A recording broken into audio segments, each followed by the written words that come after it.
예의를 펴주시면 고맙겠습니다. 일동 국회에 대하여 경례!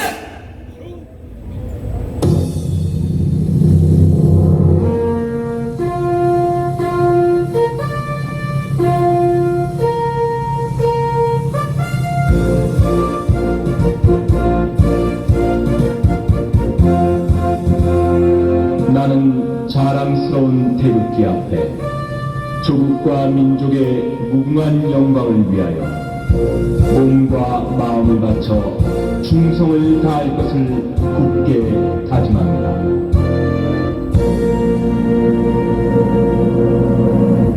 바로 다음은 애국가 제청을 하겠습니다. 애국가는 반주에 맞춰서 4절까지 부르도록 하겠습니다.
이어서 승국, 선열 및 호국영령 그리고 문재인 정권의 한가다 먼저 가신 태극기 애국 열사분 그리고 여러분과 아스팔트에서 박근혜 대통령의 탄핵 무효를 외치다 먼저 가신 우리 고 정명 아나운서 일주기를 추모하는 묵념을 올리겠습니다.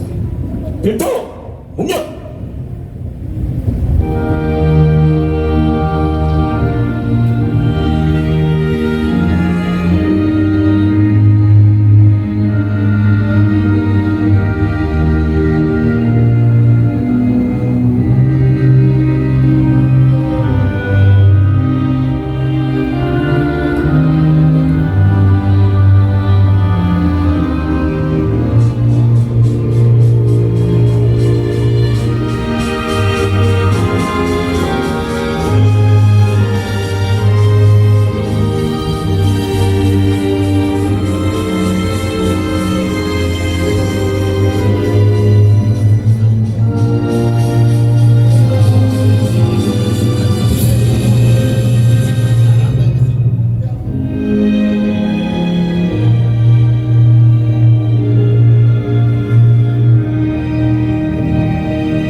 제가 이분의 장문의 글을 읽고 깜짝 놀랐습니다. 저도 이래서 빨개 때려잡아야 된다. 방송에서 이놈의 좌파 새끼를 거라지 안 된다. 숱하게 얘기했는데 이분의 글을 읽고 아이고 큰일 났구나. 우리가 빨개하고 싸워서 이기면 지든지 아니면 죽으면 되지만 남아있는 철없는 저 어린 것들이 그 빨개 세상에 사는 걸 생각하면 가슴이 철렁 내려앉았습니다. 그 글을 쓰신 장본이 야 이거 박은수를 쫓아내고 이분이 가야 되는데 이게 시장을 이 하나 잘못 보면 나라가 개판입니다. 자 우리 김문수 전 경기지사님을 자리에 모시겠습니다.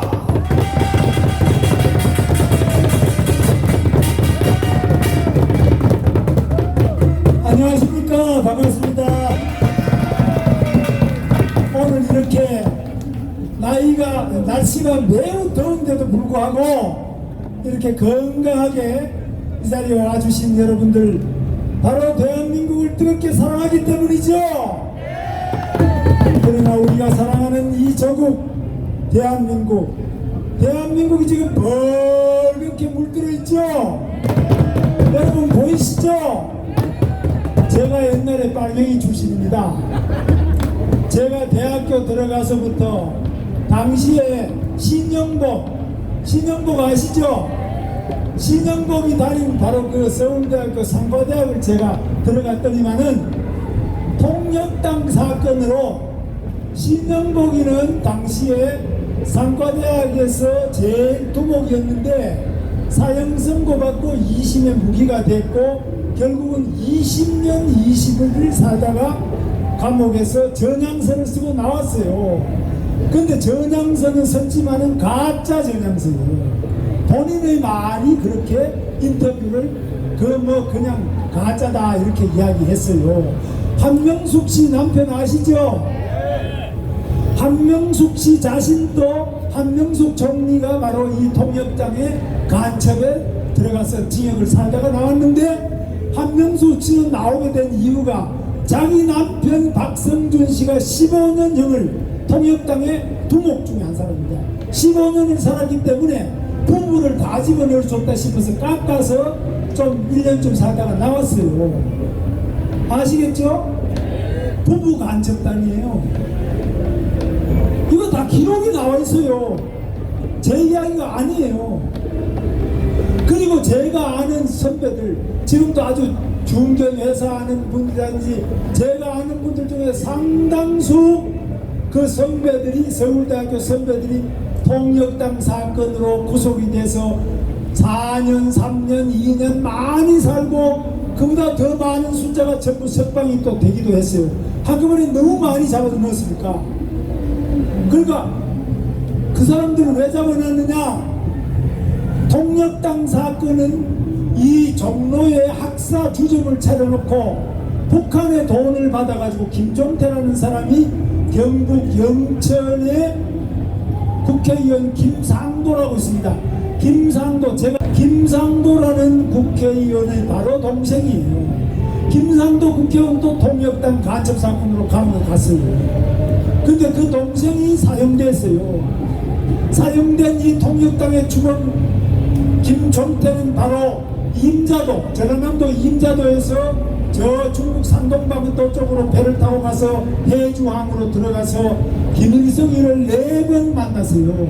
4번, 북한을 4번 갔다 오면서 달러와 기관총과 난수표와 책을 많이 받아다가 북한의 김일성 전집, 마르크스 레닌 전집, 온갖 남조선 혁명 전략 전술론 이런 책을 많이 받아다가 바로 대학교에서 연구실에서 공부 잘하고 가난하고 머리가 좋은 사람들만 싹 골라서 빌려주고 읽고 나면은 그걸 또 물어봅니다.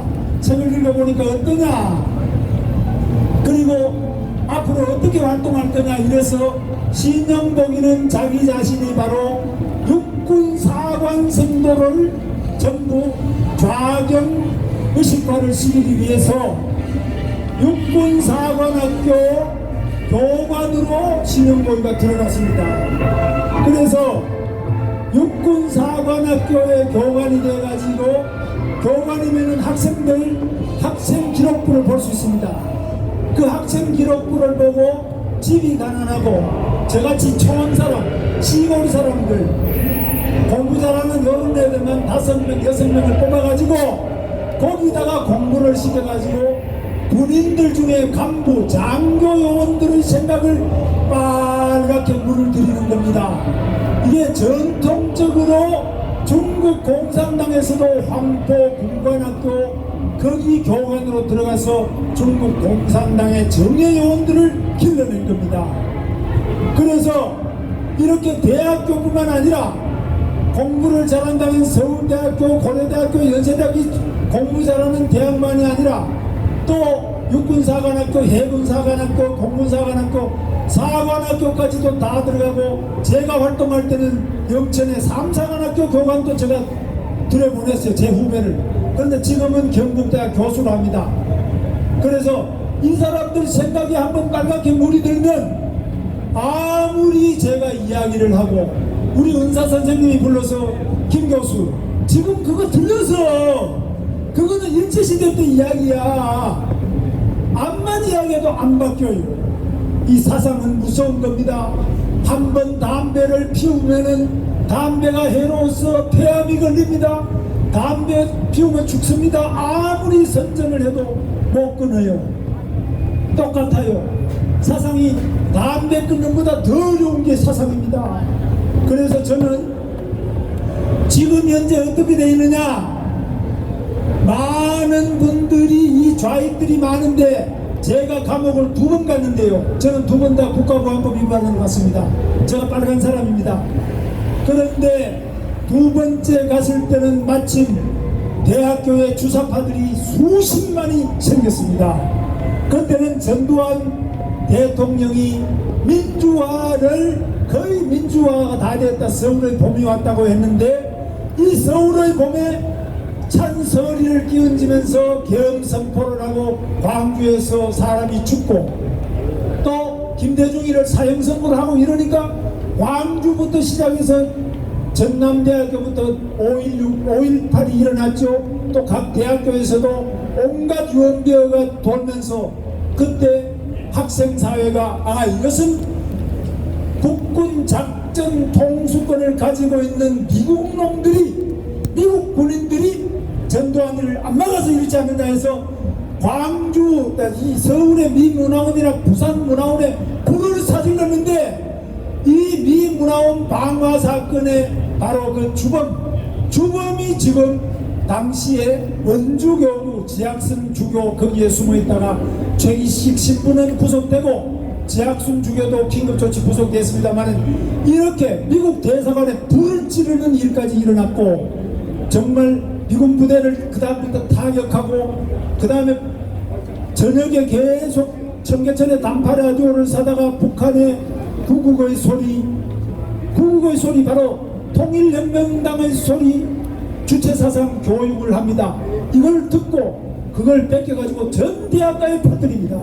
대학교마다 그러면 북한 방송을 듣자, 대남 방송을 듣자, 남조선의 정세 분석은 어떤지, 남조선 혁명은 어떻게 해야 될지, 남조선에서 미군 놈들이 어떻게 우리 애들을 강간을 했는지, 어떻게 깔아주겠는지, 이런 전부 반미 사상과 반정부 사상, 반일 사상, 반재벌 때문에 우리가 가난하다, 이런 생각을 계속 퍼뜨리는데, 이 김일성 사상, 공산당 사상의 핵심은 마르크스, 레닌, 볼셰비키 혁명, 러시아, 여기에 중심 사상은 바로 계급투쟁 역사입니다.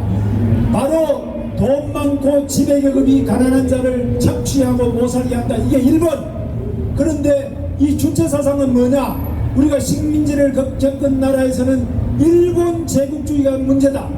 그러니까 바로 민족 모순이라고 합니다. 이 식민지 지배된 민족과 식민지를 만든 일본 제국주의자.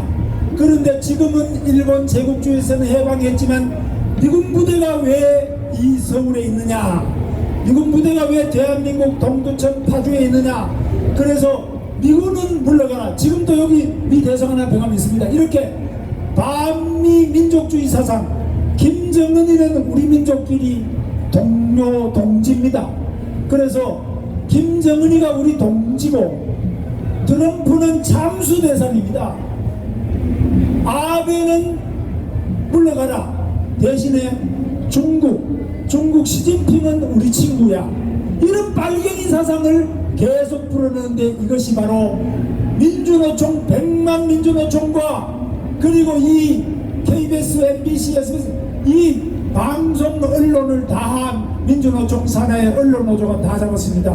그리고 각 공무원들은 전국 공무원 노조가 다 잡았고요, 각 학교는 전교조가 다 잡았고, 대학교는 전국 대학 교수 노조 연합 이런 게 다 잡았습니다. 문화예술은 한국민예총, 민족예술총연합, 예술 다 잡고요, 영화인도 전부 다 잡고, 이 학교에서 학생운동하는 사람들이 하룻밤에, 제가 감옥 가 있을 때는 1986년 9월쯤에 하룻밤에 한 400명 이상이 바로 이 빨갱이들이 돼서 들어옵니다. 그러면 이 사람들이 감옥에서 나와가지고 사회에 갈 때 어디로 가느냐? 고시공부해서 판사가 됩니다, 의사가 됩니다, 그리고 기자가 됩니다, 공무원도 됩니다. 공무원이 됩니다. 학교 선생이 됩니다. 대학 교수가 됩니다. 영화인이 돼가지고 변호인이라는 영화를 만들어서 천만 관객의 눈물을 흘리게 만듭니다. 이들이 사회 곳곳 구석구석마다 안간데가 없고 심지어는 큰 재벌회사도 다 들어갑니다. 그리고 자기가 중소기업을 해서 돈을 많이 벌어서 1년에 매출이 4천억 이상 6천억까지 되는데도 생각은 빨간 생각을 가지고 있습니다. 자기 자신의 하는 짓은 매일 부르주아 착취계급의 일을 하면서도 그 사상은 붉은 사상, 비지배계급, 프롤레타리아, 무산자 계급의 사상을 가지고 이 사회를 뒤집어 엎어야 된다. 왜? 이유가 뭐냐? 미국 제국주의에 의해서 이거는 신식민지이기 때문에 일본 제국주의는 벗어났지만 미국 식민지는 우리 허수아비, 전두환이, 박정희, 박근혜, 노태우 이런 사람 세워놓고 실제로 지배는 미국이 하고 이 미국 대사관에서 다 지배하지 않느냐 하는 이런 우리 민족끼리 사상. 다시 말씀드리면 김일성 사상은 두 가지입니다. 복잡하게 생각하시면 하나도 없고, 하나는 계급투쟁. 계급투쟁에서 노동계급이 해방해야 되겠다. 현대중공업이나 현대자동차 저런 것은 정시일가회가 아니라 바로 국민연금 같은 걸 넣어서 사회가 전체적으로 공동으로 가져야 되겠다. 이 토지도 국유화를 해야 되겠다. 토지는 공개념이다. 바로 땅을 가지고 공장을 가지고 농지를 가지고 이런 사람들 다 뺏어가지고 공공의 것으로 하자. 이게 바로 지금 민주노총과 노동해방 계급투쟁 사상이 하나고요. 두 번째는 미국 제국주의자를 물리치자. 그리고 일본 제국주의자가 아직까지 쪽발이가 여기 와서 되겠느냐 물리치자. 이래서 두 가지입니다. 하나는 바로 폐쇄적인 우리 민족끼리, 하나는 부자 재벌을 타도하자.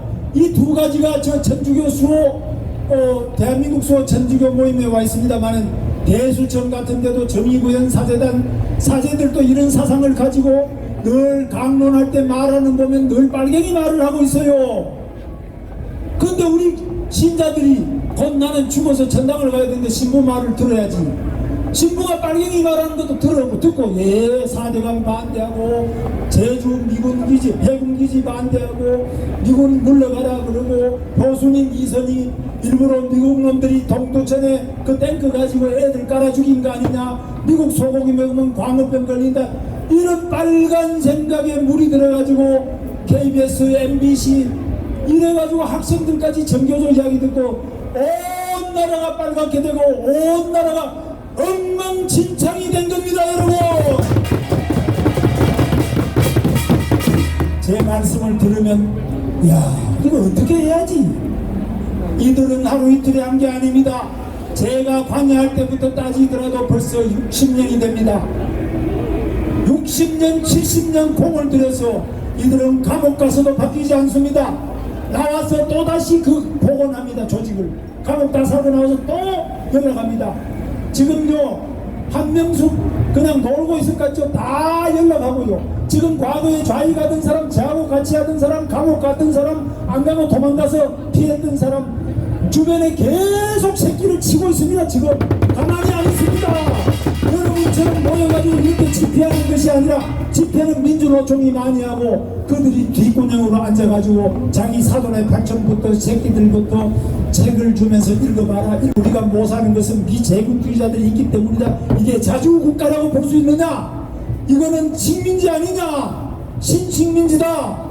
이런 식으로 의식화를 계속하고 그 결과가 지금 현재 법원을 다 잡아먹고 대학을 다 잡아먹고 중고등학교 유치원까지 다 잡아먹고 복지시설 경로당까지 다 잡아먹고 저 모든 기업체까지 잡아먹고 방송사 신문사 그리고 또 영화계 연극계 예술계를 체육계까지 다 잡아먹었습니다. 지금 제가 거짓말 시키는 것 같습니까? 저 조충무 선배 저하고 같이 고려대학교 아주 유명한 좌익이자 한 사람 있습니다. 그런데 저 다 똑같습니다. 전부 이 학생운동 하던 사람 저보다 선배부터 지금 후배까지 제 이야기는 틀림이 없습니다. 그런데 그 사람들도 저는 이렇게 말하지만 보통 내가 뭐 좌익에 있는 학생운동 했지? 내가 뭐 좌익에 있는 노동운동 했지? 내가 좌익에 있는 내가 민족 자주운동 했지? 이렇게 말합니다. 그게 다 빨갱이 사상입니다. 여러분 지금 어떻습니까? 저는 여러분처럼 성조기를 갖고 다니지는 않습니다만 저는 원래 양키 고호 반미주의자였습니다. 지금은 미국이 없으면 북한의 핵을 막을 길이 없다. 미국이 없으면 대한민국의 전쟁을 막을 길이 없다. 미국이 없으면 대한민국 경제가 발전할 길이 없다. 이런 확고한 한미 동맹 사상을 지금 가지고 있습니다. 반미주의자가 이렇게 바뀐 데는 어떻게 가능했느냐? 끊임없이 저를 좌익으로 이끌었던 저희 은사 선생님 대학 교수가 저를 불러서 계속 가르쳐주고요. 저희 학교 선배, 저를 좌익 빨갱이로 이끌었던 선배들이 김문수 그거 아니야. 이거 생각해보니까 이렇게 된 것 같아. 러시아 소비에트가 잘 사는 것 같았는데 가보니까 형편없어. 청바지 몇 장만 하면 젊은 여대생 하룻밤 잘 수 있어. 이거 되겠어? 이런 식으로 하나하나 현실을 저는 다시 한번 배우면서 책에 썼던 게 다 거짓말인데 안 되는구나. 그거는 책에 나온 이야기지 현실은 안 되는구나.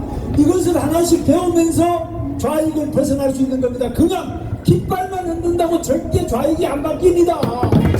여러분 우리 대한민국의 자유파들은 좌익의 생각을 바꿀 수 있는 효과적인 방법을 공부를 하고 그런 사람들을 교회에 전도하듯이요. 예수 믿으시오. 예수 이런다고 예수 믿습니까? 사탕을 처음에 주고 그 다음에 커피를 한 잔 주고 겨울에 추울 때는 따뜻한 털모자를 하나 주면서 장갑을 나눠주면서 어려울 때는 수술비도 대주고 장성도 키우면서 이렇게 해서 우리 전도를 하잖아요. 똑같습니다. 교회 예수 믿으라는 것보다 훨씬 어려운 것이 자유가 무엇인지, 왜 미국이 우리에게 소중한 친구고 김정은이가 왜 우리에게 적인지, 일본이 왜 이제 더 이상 일제시대 때는 우리 적이었지만 지금은 우리의 친구인지, 일본의 기술을 우리가 이용하는 것이 왜 우리에게 유익한지, 일본하고 외교를 잘하는 것이 왜 유익한지, 일본하고 한일협정을 지키는 것이 왜 유익한지, 박근혜가 맺은 위안부 합의를 지키는 것이 왜 우리 국익에 좋고 우리 젊은이들이 세계 시민이 되는데 얼마나 꼭 필요한 일인지 지금 반일 반미를 해서는 우리 애들의 앞길을 가로막고 우리를 김정은이 시진핑이 공산국가로 우리 아이들을 몰고 가는 것이라는 확고한 생각을 가질 수 있기까지는 많은 공부가 필요합니다. KBS 이런 대신에 이 유튜브 같은 걸 통해서도 확실한 생각을 우리 애들한테 착실하게 반복적으로 풀어넣어야 됩니다. 이 깃발만 흔든다고 이렇게 깃발을 흔들어도 할아버지가 이렇게 깃발을 흔들어도 너희들은 모르느냐, 이것만 가지고는 우리 아이들 생각이 바뀌지 않습니다. 아이들이 좋아하는 대로 가야 됩니다. 아이들이 있는 곳으로 가야 됩니다. 전대에 우리 오늘 젊은 연사가 왔지만은 연사를 부르는 것도 좋지만은 여러분들이 전대예배들한테 가고 여러분 손자 여러분 자녀들을 전도예배 같이 동조할 수 있도록 그걸 보여줘야 됩니다. 그래서 우리가 이 나라를 구하는 데는 한 번의 시위로, 그러면 원래 전광훈 목사님 말씀하십니다만 8월 15일까지 문재인이 물러나라, 안 물러나면 쳐들어가겠다. 절대 안 물러납니다. 좌익들이 얼마나 진기인데요. 저들이 60년 70년 걸려서 수많은 사형수들을 내면서 엄청난 감옥을 살면서 저들이 권력을 뺏었는데 지금 권력을 쥐었습니다. 자유민주주의자들은 다 감옥에, 박근혜 감옥 가 있습니다. 이명박 감옥 가 있습니다. 국정원장 4명 감옥 가 있습니다. 이재수 장군 죽었습니다. 견디지 못했습니다.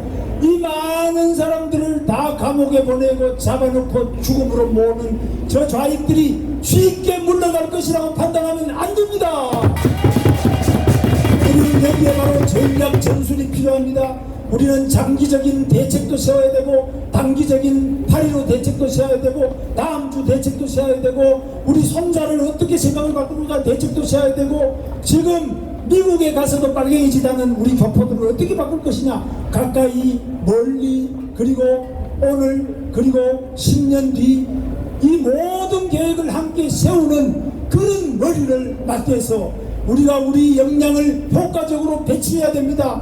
우리의 시간표를 정확하게 짜야 됩니다. 오늘 이 자리가 저는 그런 자리가 되고 이것은 쉽게 되는 것은 아니지만 이 자유파는 반드시 승리합니다. 왜? 세계 공산주의는 다 망했기 때문에 바로 시진핑도 김정은도 반드시 망합니다. 문재인과 지금 청와대를 점령하고 지금 KBS, MBC 이 방송 언론을 장악하고 각 공장을 쥐고 있고 그리고 학교의 전교조 다 망하게 되어 있습니다. 걱정 마십시오. 그러나 거기에는 좀 시간을 단축하는 우리의 지혜와 전략 전술 그리고 그 희생자를 줄이려고 하는 우리들의 정성 어리고 피눈물 나고 함께 뭉치는 그 노력이 있을 때라야만 우리는 승리를 앞당길 수 있습니다. 여러분, 제가 말씀드리겠습니다. 그저께 7월 19일은 우리 위대한 대한민국을 이 빨갱이 세상에서 건국한 위대한 우리의 건국 대통령 이승만 대통령께서 하와이에서 쓸쓸하게 돌아가신 지 64주년 54주년 되는 현충원에 바로 추모식이 있었습니다. 우리 이승만 대통령 묘소를 파헤치자는 도올 김용옥의 그 악담, 그 악질적인 폐륜화의 그 발언이 KBS를 통해서 12번이나 방영됐습니다. KBS 시청률은 물론 안 내시겠지만 KBS 같은 거 저런 거는 정말 응징을 해야 되고 도올 같은 사람이 저런 이야기를 하는데도 아무도 저거는 처단을 하지 못하는 우리의 현실이 안타깝습니다만 이승만 대통령은 뭉치다 산다고 했습니다. 박정희 대통령 지금 쇠발뚝이 4,700개 이상 발견됐습니다. 여기에 대해서 저희들 조사도 하고 있습니다만은 박정희 대통령 위대한 대한민국 이렇게 중국보다 더 잘 사는 대한민국을 만들어주신 박정희 대통령 싸우면서 일하자고 했습니다. 그리고 우리는 반드시 이길 것입니다. 그래서 제가 제일 먼저 뭉치자 싸우자 이기자고 했습니다. 같이 따라해 주시기 바랍니다. 준비됐나요? 뭉치자 싸우자 이기자. 자, 제가 이 단상에서 수도 없이 대한민국의 지성인과 지식인들은 정신을 차려야 됩니다. 대한민국의 별단 군인들은 정신을 차려야 됩니다. 대한민국의 법조인들은 정신을 차려야 됩니다. 그런데 제가 이 말 하시기 전에 이미 대한민국의 법이 망가지는 걸 가슴 아파하시고 자빨들의 완전히 붉은 물든 대한민국의 법조계를 보다 못해서 변호사를 하시면서도 도대체 이 빨개 새끼들을 어떻게 정리를 좀 해야 되겠는데 제가 아니 이런 건 지금 몇 달째 잠을 잘 못 주무셔가지고 살이 좀 많이 빠지셨네요 오늘 보니까. 자, 우리 한반도 인권을 위한 변호사 모임의 대표 김태훈 변호사님을 모시겠습니다. 큰 박수를 받으십니다.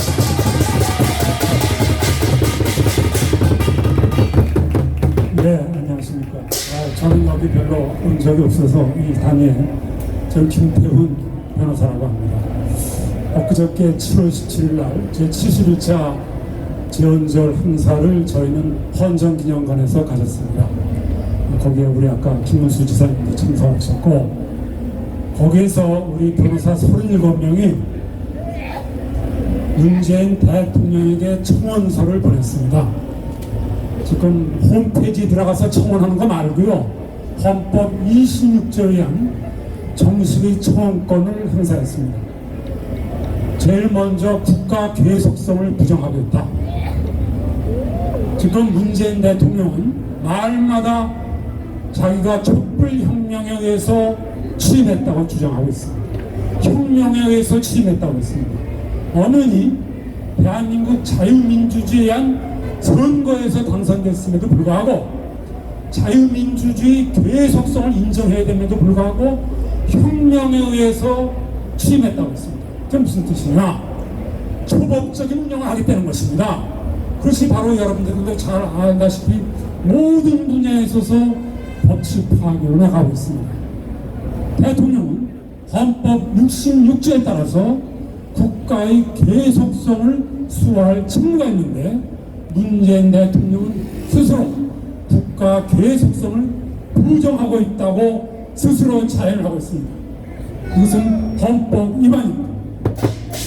두 번째로 문재인 대통령은 1948년 대한민국이 건국된 사실과 헌법 4조에 의해서 자유민족 기본질서에 입각한 평화통일을 부정하고 있습니다. 작년에 다시 스스로 낸 개헌안에야만 자유를 삭제했습니다. 현재 초등학교 사용하고 있는 교과서에서 자유를 다 삭제하고 있습니다. 저는 중대한 헌법 위반이다. 저는 이렇게 보고 있습니다. 헌법 66조에 하면 대통령은 헌법을 수호할 책무가 있는데 대통령은 그것을 어기고 있다는 것이 저희들의 판단입니다. 다음번에는 대통령이 문재인 대통령은 군사 대비 태세를 무력화시키고 있습니다.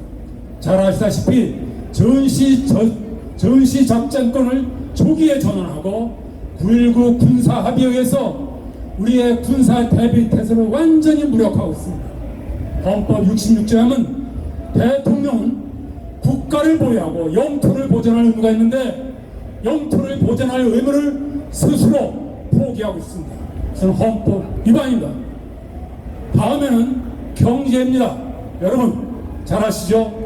우리 헌법은 제23조에서 사유재산권을 보장하고 있고 119조 1항에서 시장경제, 자본주의 시장경제를 원칙으로 하고 있습니다.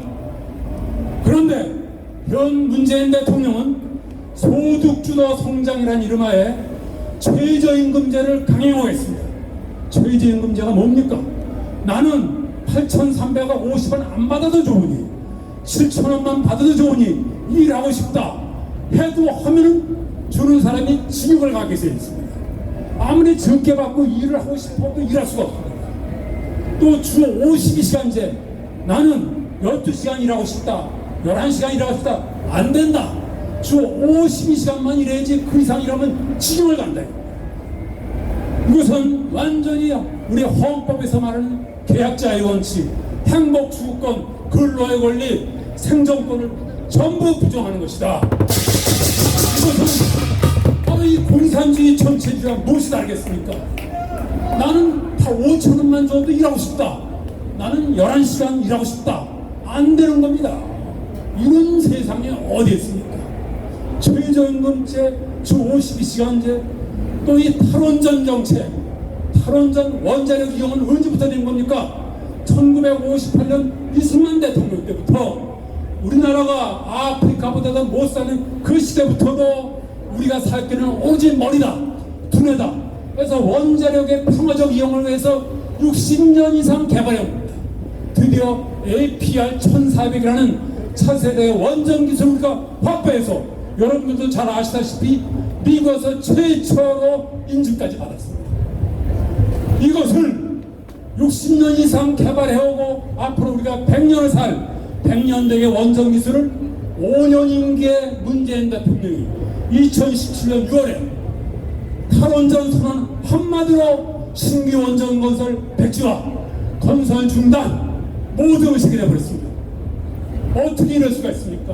복지 행정을 완전히 무시하고 근저에서 우리 대한민국의 산업기술을 초토화하고 있습니다.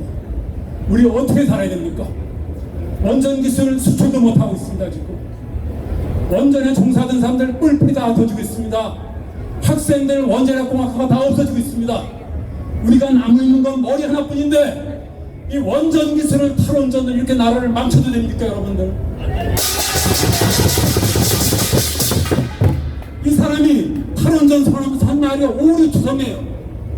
2017년 6월 13일 탈원전 선언하면서 후쿠시마 원전은 지진 때문에 이렇게 됐다.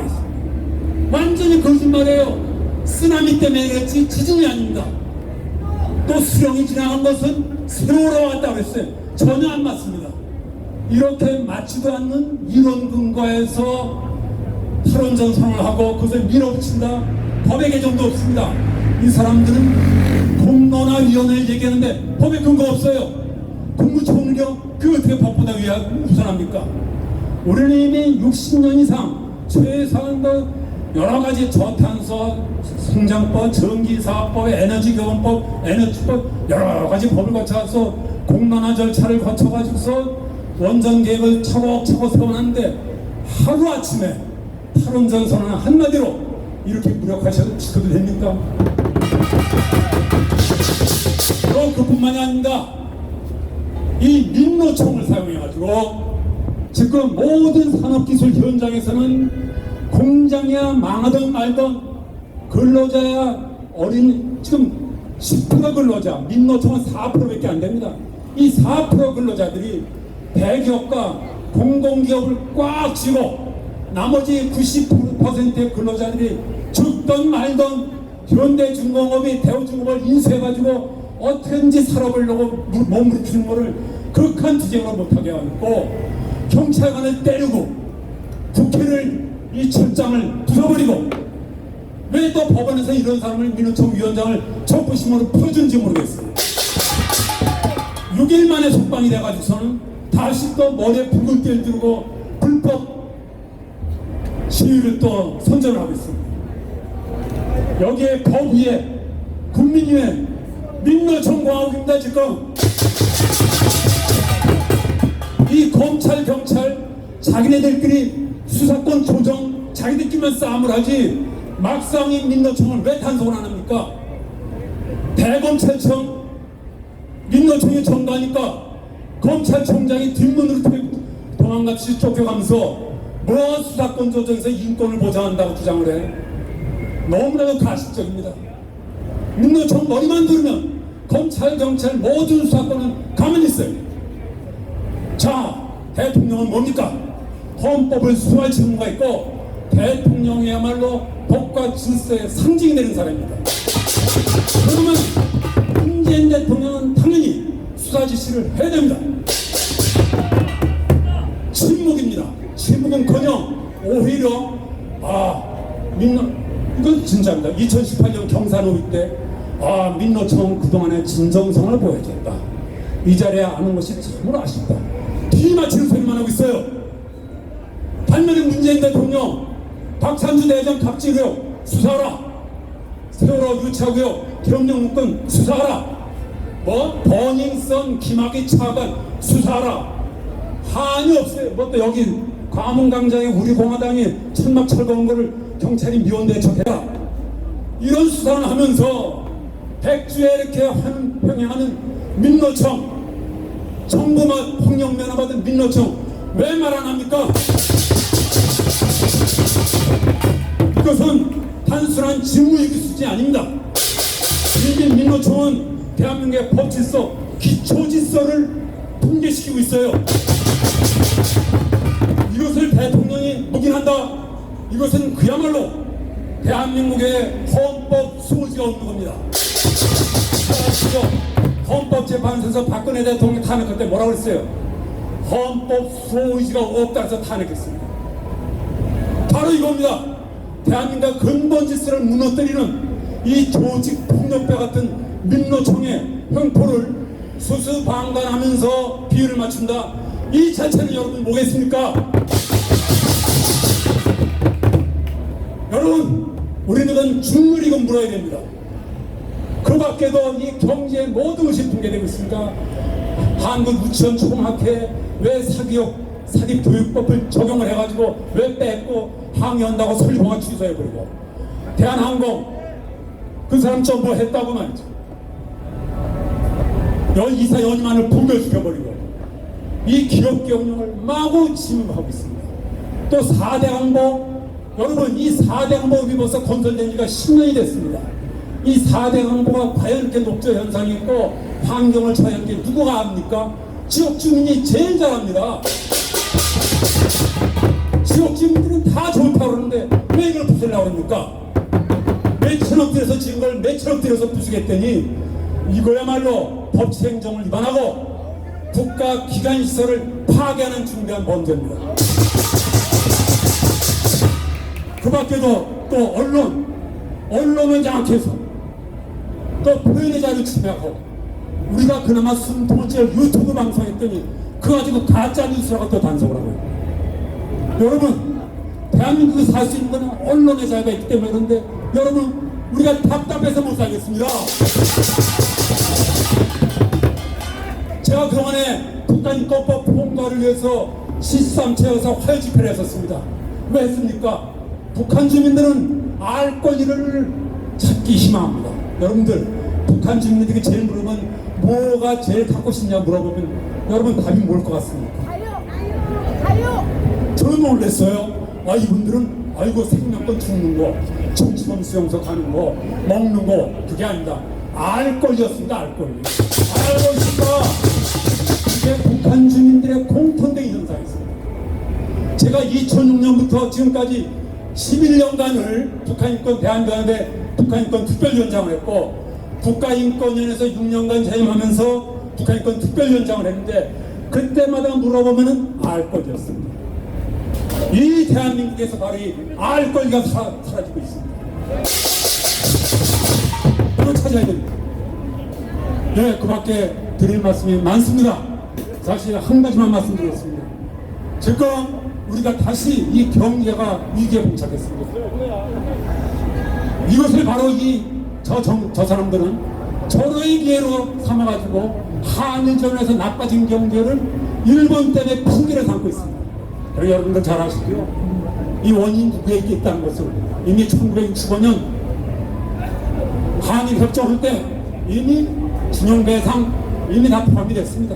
2005년도에 이해찬 위원장, 문재인 위원으로서 이미 1965년 경제협정할 때 준용배상 판결 다 들어왔던 거 알면서도 대법원을 겁을 줘가지고 양승태를 구속을 하고 그러니까 현재 김명수 대법원장을 겁을 주게 해가지고 이 준용배상 판결로 다시 물어내라. 일본에서 하니 일본이 기가 차지 않겠습니까? 이렇게 해서 경제법이 온 겁니다. 이 문제를 일으킨 사람들은 바로 현 정권에게 있습니다. 다른 핑계 대지 마십시오. 우리 이거 분명히 알아야 됩니다. 이건 반일도 아닙니다. 예. 이사로 마치겠습니다. 이렇게 또 쉬운 거리에 우리 애국시민들 경청해 주셔서 대단히 감사합니다. 예, 감사합니다. 자, 이번에 이제 우리 젊은 친구 한 명이 올라올 텐데 여러분 잘 아시다시피 이 친구의 활약이 대단합니다. 여러분 잘 아시는 우리 우파의 젊은 애국자 전대협의 행정팀장을 맡고 있는 문동규 군을 자리에 모시겠습니다. 큰 박수를 보내시기 바랍니다.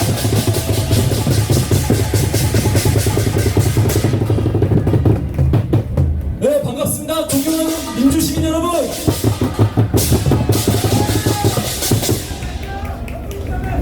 오늘 이렇게 자유민주시민 여러분께서 오신 것만으로도 정말 감사함을 느끼고 있습니다. 오늘은 문재인 정부와 그리고 반의에 대해서 말씀을 드리고자 합니다. 현 정부 집권 3년차 그들의 계획대로 경제, 안보, 법치 모든 것이 파탄이 났습니다. 그 중에서 특히 외교 망치인 것은 빼올 수가 없습니다. 중국과 북한에는 어떤 일이 있어도 노예처럼 복종했고 미국에는 온갖 기회주의적 행동을 취하고 있습니다. 그렇게 외면을 당했고 일본에는 5살짜리가 땡깡 부리듯 5만 가지 허세와 악다구리를 쓰다가 드디어 한 대 후려맞았습니다. 어린애가 땡깡을 부릴 땐 내심 내가 이렇게 해도 저 사람이 나를 진짜 때리진 않겠지? 하는 믿음이 깔려 있습니다. 그런데 도가 지나쳐 국제사회에서도 혀를 내두를 정도가 되니 일본이 명분을 넣어서 한 대 툭 친 것입니다. 그것도 따지고 보면 진짜 친 것이 아닙니다. 특혜를 주던 것을 조금 거두어 들었을 뿐입니다. 그런데도 경제가 주저앉게 생겼습니다. 왜 이런 일을 했습니까? 일본은 동맹국에게 군사용으로 사용될 수 있는 물품에 대해서 허가를 받도록 규제를 하고 있습니다.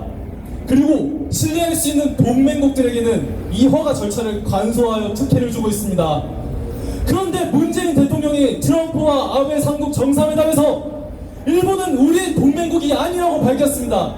그래서 동맹국이 이 나라라고 하니 동맹국에 대한 특혜를 거둬들인 것입니다.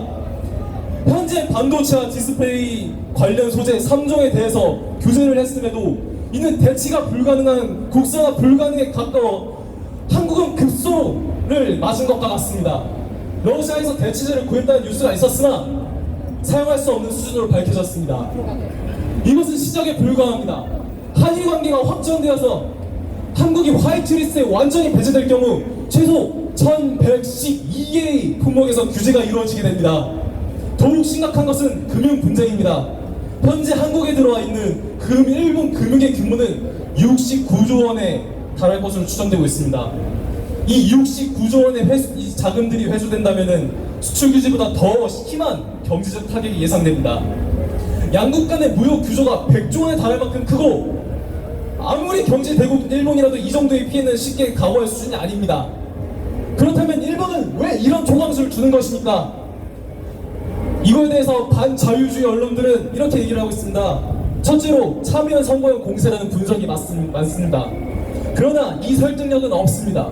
NHK 여론조사에 따르면 아베 내각의 지지율은 올해 들어 상승세를 보였고 이번 수출 규제 때문에 오히려 지지율이 더 떨어졌습니다. 게다가 일본 야당은 거의 붕괴 상태입니다. 제1야당의 지지율이 6%를 넘지 못하고 모든 당을 다 합쳐도 지지율이 14%를 넘지 못합니다. 개연성 확보를 목표로 무리수를 던진다는 분석도 설득력이 떨어집니다. 먼저 개연성 확보가 불가능합니다. 아베 내각이 자민당과 공명당이 열린 내각이 되라고는 하나 공명당은 헌법 개정에서 미온적이기 때문에 자민당 혼자 승부를 봐야 하는데 간신히 과박 의석을 확보한 자민당이 오히려 지지율을 하락한 그 수출 규제로 3분의 2 과반석을 확보하겠다는 그 전략을 세울 리가 없습니다. 또한 개헌은 개헌선보다 국민투표가 더 큰 장애물입니다. 일본 내 개헌 여론은 지난 10년간 하락 추세로 떨어지고 있습니다. 또한 현재 참여연 선거전에서 최대 이슈는 외교가 아니라 연금 문제입니다. 실제로 아베 총리가 선거 방송에서 출연하여 대부분의 말하는 것은 외교가 아니라 연금 문제를 거론하는 데 시간을 할애하고 있습니다. 한국은 언급조차 없습니다. 즉 일본 내 정치적 이득을 위해 수출 규제를 시도했다는 분석은 설득력이 없다는 것입니다. 그렇다면 왜 일본은 초강수를 두는 것입니까? 실제로 문재인 정권과 고려적 관계를 유지할 수 없다고 판단했기 때문입니다. 식민지배에 대한 역사적 판단과 보상, 사과 문제는 계속해서 청산을 건드릴 것입니다. 이미 양국은 동맹국이고 서로 100조 원 규모의 무역을 유지하고 있으며 식민지를 겪었던 세대는 대부분 돌아가셨고 양국 간 경제적으로 환산할 수 없는 수많은 문화적, 인간적 교류와 신뢰가 두텁게 형성되어 있습니다. 그러나 문재인 정권과 그 지지 세력은 집권 후 따지고 보면 그들이 존재한 일에 오로지 반일만의 사상에 목표한 행동을 했습니다. 마지막으로 더욱 근본적인 원인이 있습니다. 한일 양국은 세계 자유민주화 진영의 일원으로 중국, 북한 등의 공산제국주의, 전체주의 세력에 맞서는 동쪽 전선의 형성을 하고 있습니다. 소련 붕괴 이후 중국이 부상하며 이러한 이념 구도는 공공연하게 비밀로 취급되었으나 미중 무역 전쟁과 홍콩의 자유화 시위 그리고 펜스 부통령의 허드슨 연설로 인해서 이제 본격적으로 표면화되기 시작했습니다. 이런 상황에서 문재인 정권은 수십 차례의 기회를 전부 거쳐고 70년 전 핏값으로 대한민국을 구출한 전 세계의 자유민주 진영의 모든 국가들을 배신하고 스스로 공산제국주의 전체주의 세력으로 편입되어 가고 있습니다. 이런 상황에서 미국 무기하에 일본이 대한민국을 친 것입니다. 문재인 정권과 그 지지 세력이 정신병적 행태를 하나씩 짚어보고자 합니다. 역사교육 전체를 통틀어 아이들을 반일 기계로 육성하고 역사교과서만으로 모자라 문학교과서로도 오로지 반일뿐입니다. 영화도 국뽕 반일 영화, 언론도 오로지 반일입니다. 우리는 이것이 이불 속 찐따 역사관이라고 생각합니다. 일진에게 맞고 왔으면 운동을 하든 공부를 하든 해서 힘을 길러가지고 극복할 생각을 안 하고 이불 속에 들어가서 울면서 인형을 만들어가지고 바늘로 쿡쿡 찌르며 지 자위나 하는 수준의 역사관이라는 것입니다. 당연히 이러한 정신병적 반일 행태는 한일 양국의 발전적 관계를 위해서 아무것도 도움이 되지가 않습니다. 설령 1억 2천만 명의 1억 2천 명의 일본인을 모조리 학살하고 후지산 산꼭대기에 태극기를 꽂는다고 해도 그것이 목표라고 할지라도 이런 정신병적 반일 행태와 이불 속 찐따 역사와는 조금도 국력을 발전시킬 수 없고 일본에게 싸움을 걸기도 전에 망할 것입니다. 또한 형평상으로 봐도 이들의 정신병적 반일 행태는 도저히 이해할 수가 없습니다. 중국, 북한과 일본을 대하는 태도를 비교해보면 이 정신병은 확실히 체험할 수 있습니다. 일본은 벌써 수십 차례를 사과했습니다. 그러니 그 사과에 진정성이 없었다며 또 수십 년을 물고 뜯고 있습니다. 그러니 그 1000년 가까이 한반도 국가를 침공하고 가깝게는 6.25 전쟁을 적국이며 현재도 온갖 배악질과 대한민국을 괴롭히고 있는 중국에 대해서는 전 언론이 샅샅이 뒤져봐도 단 한마디의 규탄 말은 한 사례가 없었습니다. 지금 당장 대한민국의 간첩선을 내려보내고 수차례 핵실험으로 5천만 국민을 인질로 잡고 미국에 있는 2,500만의 우리 국민들이 노예직으로 고문하면서 단 한 차례의 사과도 하지 못한 이 북한에 대해서는 무슨 짓을 해도 그저 시험과 봐주기뿐이라는 것입니다. 전반적인 국뽕 문화에 대해서도 비판하고자 합니다. 이 나라에서는 백인들만 보면 무슨 좀비같이 달려들어서 Do you know 김치? Do you know 비빔밥? Do you know 싸이? Do you know 김연아? Do you know BTS? 이런 거나 물어보고 모른다고 하면 실망하고 삐지고 안다고 하면 갑자기 손발이 떨리면서 눈물이 나고 환호성을 치면서 온갖 봉살탈춤을 다 쓰고 있습니다. 원래 이런 정신병 행위들이 전부 열등감과 조선의 노예 근성에서 나오는 것입니다. 모두 생각해 보십시오. 양반집에서 종놈들에게 밥상을 차려주면 종놈이 아무리 맛있다고 호두말고 떨어도 양반은 시큰둥합니다. 반면 양반이 종놈 집에 와서 대접을 받고 양반이 이 반찬 맛있구만 하면은 한마디 해주면 종놈은 그 즉시 황송해하면서 온 동네에 방네 뛰어다니며 양반님이 우리 집 반찬이 맛있다면서 호해줬다면서 호두말고 떠는 것입니다. 이런 부끄러운 짓거리를 언제까지 봐야 합니까? 대한민국의 가치는 백인이 김치 맛있다고 해줬을 때가 아니라 그 국가 기술, 그 국가의 자유, 민주, 인권 등의 인류 보편적 가치가 얼마나 실현하였는지 그 국가의 학술, 문화적 역량, 시민 의식에서 찾는 것입니다. 이제라도 정신병적 국뽕, 반일 행태에서 벗어나 이성적으로, 합리적으로, 열정적으로 갖춘 국민성을 갖추고 세계를 선도하는 자유민주 시민으로 거듭납시다. 감사합니다. 우리 제3의 길에 주동식 대표님을 모시겠습니다. 큰 박수를 받으시기 바랍니다.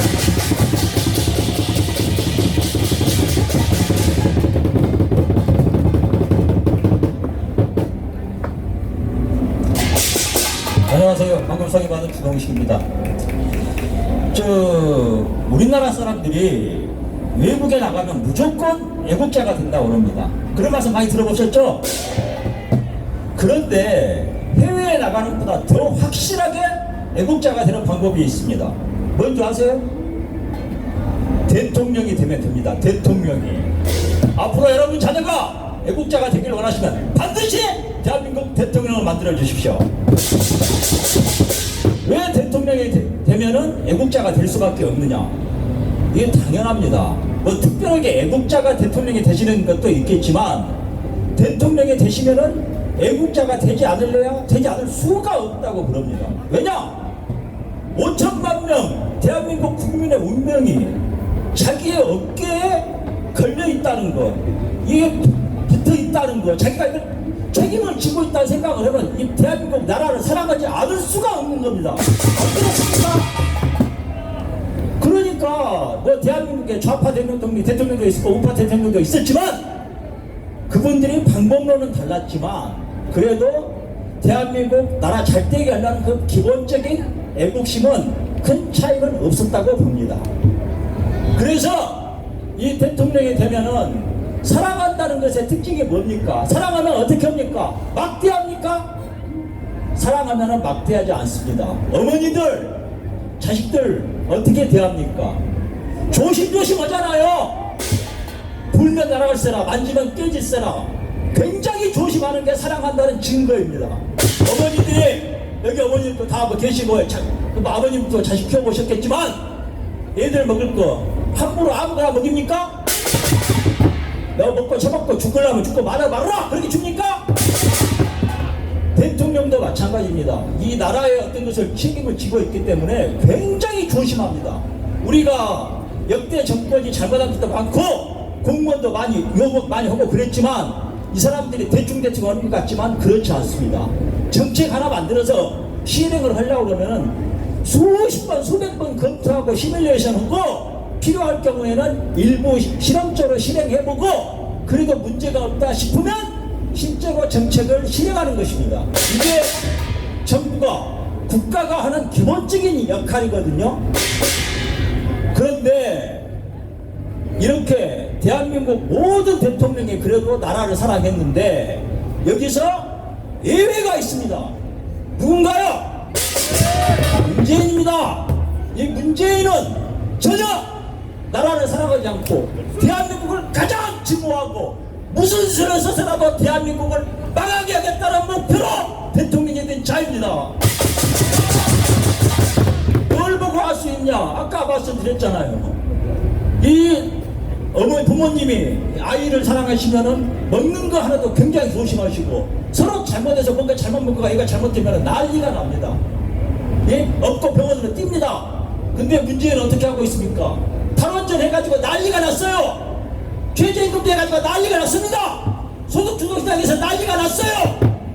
이 반일 반미 해가지고 나라가 망하게 생겼습니다. 그런데 문재인이가 반성합니까? 반성 안 합니다. 계속 가요. 애기가 죽게 생겼는데 너 계속 잡아먹고 죽여 이렇게 하고 있는 게 지금 문재인이가 대한민국을 향해서 하는 일입니다. 그렇습니까? 안 그렇습니까? 대한민국에 지금까지 이런 대통령은 없었다. 이게 정신병자냐 미친놈이냐 빨갱이냐 단점이냐. 여러분 이런 정신병자 빨갱이 가짜 반역자 매국노가 하는 말을 믿을 수 있습니까? 이 매국노가 최근 갑자기 엄청나게 국장인 척을 하고 있습니다. 뭡니까? 일본하고 싸운다 하면서 지금 반일감정 부추기고 있죠? 제가 오늘 하는 이야기가 여기 어르신들 굉장히 기분 나쁘신 이야기일 수도 있는데 솔직히 말씀드리겠습니다. 제가 이 참여연대에서 소속된 변호사 이야기 들어본 적이 있어요. 이분이 우리 그 징용봉 판결 그걸 보고 다 검토하고 나서 그런 이야기 하시더라고요. 이 판결문이 해외에 번역돼서 나갈까 창피해서 못 살겠다고. 이 말이 안 되는 판결문입니다. 제가 하나 말씀드릴게요. 대한민국은 솔직한 이야기인데 이 일본한테 배상금 청구할 자격 자체가 없습니다. 왜 그런지 아세요? 원래 전쟁 배상금은 전쟁 상대국이 받아내는 거예요. 승전국이 패전국한테 받아내는 겁니다. 대한민국은 일본하고 싸운 적이 없어요. 오히려 실은 대한민국은 심하게 말하면은 또 깨놓고 말해서 미국이 엄격하게 했으면은 전범 국가가 될 수밖에 없는 나라였습니다. 실제로 대한민국에 거기 일본군으로 일한 사람 중에 전범으로 처형당한 사람도 있어요. 그런데 전범으로 이 몰릴 수 있는 나라를 누가 구해줬냐? 이승만 대통령이 미국에서 엄청난 네트워크 이런 거 가지고 설득해가지고 실은 전범 국가에서 오히려 피해국으로 독립만 하고 끝난 것입니다. 그런데 이 사실은 이 그 전범 국가도 승전국도 아니고 받아낼 자격도 없는데 이 한일 수교하면서 이 박정희 대통령이 수교하면서 이걸 받아낸 거예요. 지금 오해하시는데 하나 더 충격적인 이야기 말씀드릴게요. 전 세계 역사에서 식민 종주국이 식민 피지배국을 남한테 사과한 적도 없고 배상한 적도 없습니다. 딱 한 나라 일본이 대한민국 같은 게 유일한 사례입니다. 이런 이야기하면 자빨들이 그런 이야기합니다. 독일은 엄청나게 사과하지 않았냐? 개소리입니다. 사기입니다. 완전 사기입니다.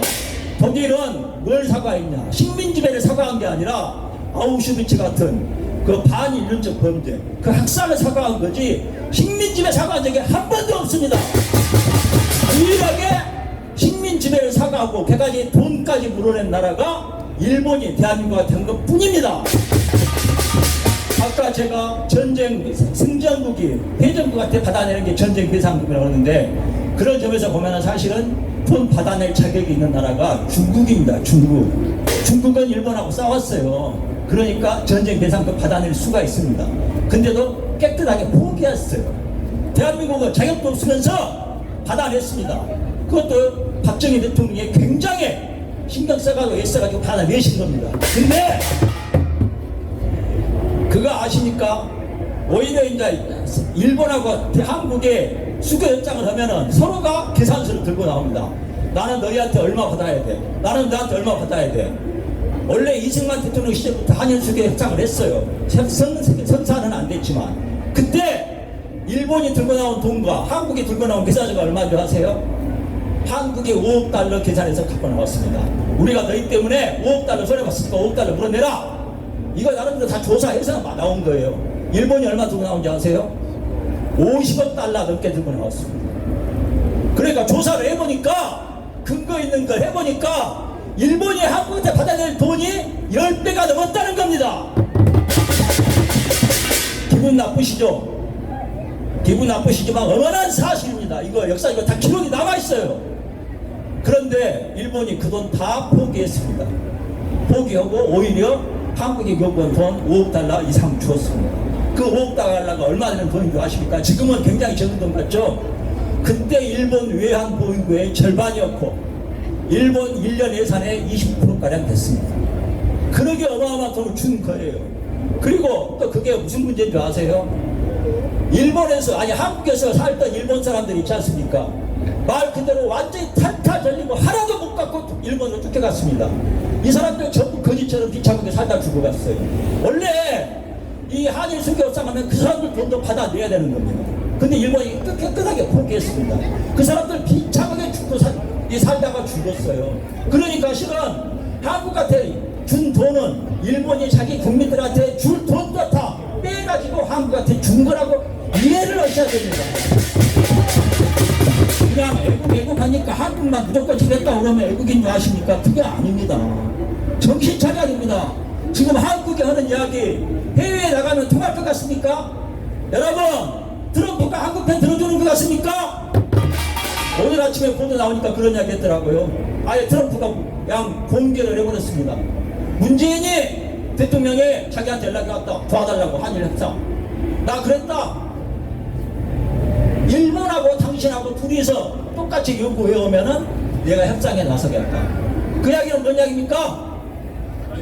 먼저 일본 아베 찾아가서 아베하고 협상해가지고 와라 그 이야기입니다. 트럼프가 절대 한국 도와주지 않아요. 트럼프가 솔직히 한국 도와주기가 쉽겠어요? 아니 문재인이가 이 북한의 대변인이라는 소리 듣고 그 다음에 중국 가서 납작 엎드려가지고 대한민국 우리는 이 중국에 신합니다 이렇게 이야기하는 놈한테 미국이 도와주고 싶겠냐고요? 여러분 우리 제가 이제 이런 말씀 드리니까 기분 나쁘시지 모르고 아마 너희 친일파 아니냐 그런 이야기 할지 모르겠습니다. 근데 제가 분명히 말씀드릴게요. 지금 대한민국에서 이 진중 빨갱이보다는 친일파가 100배, 1000배, 10,000배 낫습니다. 저는 좀 분명히 말씀드리고 싶습니다. 이 대한민국 지금 문재인이 하는 일은 대한민국을 위한 게 아닙니다. 아까 말씀드렸죠? 이런 대통령은 없었다. 이게 정신병자인가 빨갱인가 간첩인가 외국인인가 이런 자가 선동하는 이 반일 선동에 넘어가야 되겠습니까? 정신 차려야 됩니다. 저는 이 우리 여러분들에게 말씀을 드리고 싶습니다. 그리고 목소리를 모아서 저 문재인에게 경고해야 한다고 생각합니다. 문재인 사기치지 마라. 사기치지 마라. 문재인 네가 할 일은 딱 하나다. 지금 당장 물러나라. 물러나라. 성명서 문재인 정부는 국민을 기망하며 한일 관계를 망치고 국가 경제 경제를 파탄으로 몰아가는 망동을 즉각 중단하라! 지난 18일 문재인 대통령과 여야 5당 대표들이 청와대에서 회동을 했다.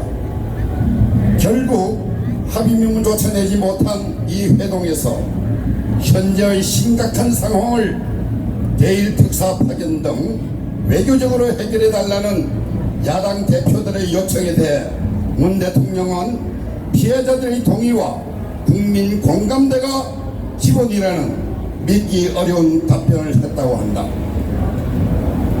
대법원이 황당한 판결로 피해자들의 동의가 전혀 불가능해진 상황에서 문 대통령의 발언은 국민을 혐일, 반일로 몰아가는 간접적인 선동과 다름없다.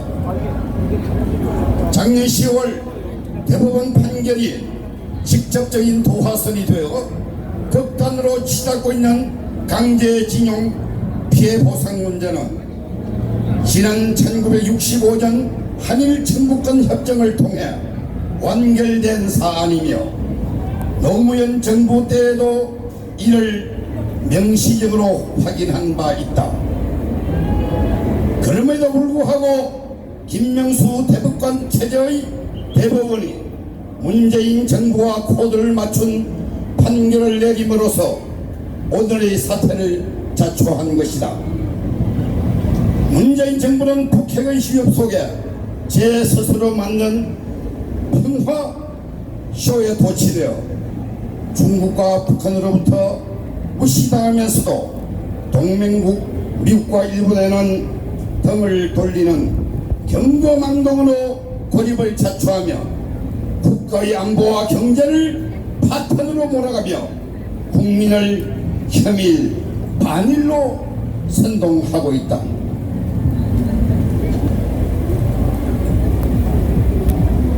이에 나라의 TV 고교연합과 반문재인 세력 축출연대가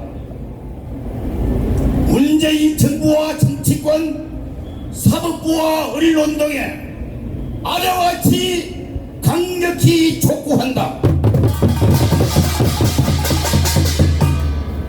마지막 부분에서는 여러분들 3번씩 복창을 해주시기 부탁 올립니다. 하나, 문재인 정부는 반일 선동을 즉각 중단하고 일본과 진정성 있는 대화에 나서서 한일 관계와 국제 신뢰 회복에 존력을 기울여라.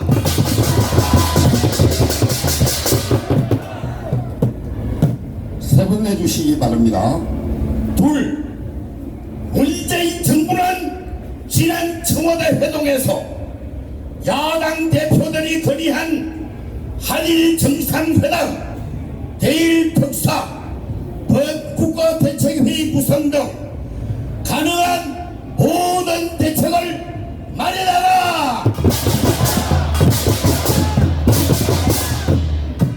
셋, 여야는 내년의 총선 승리만 염두에 둔 이전 투구를 즉각 중단하고 한일 관계 개선과 경제 위기 타파에 공동으로 대처하라.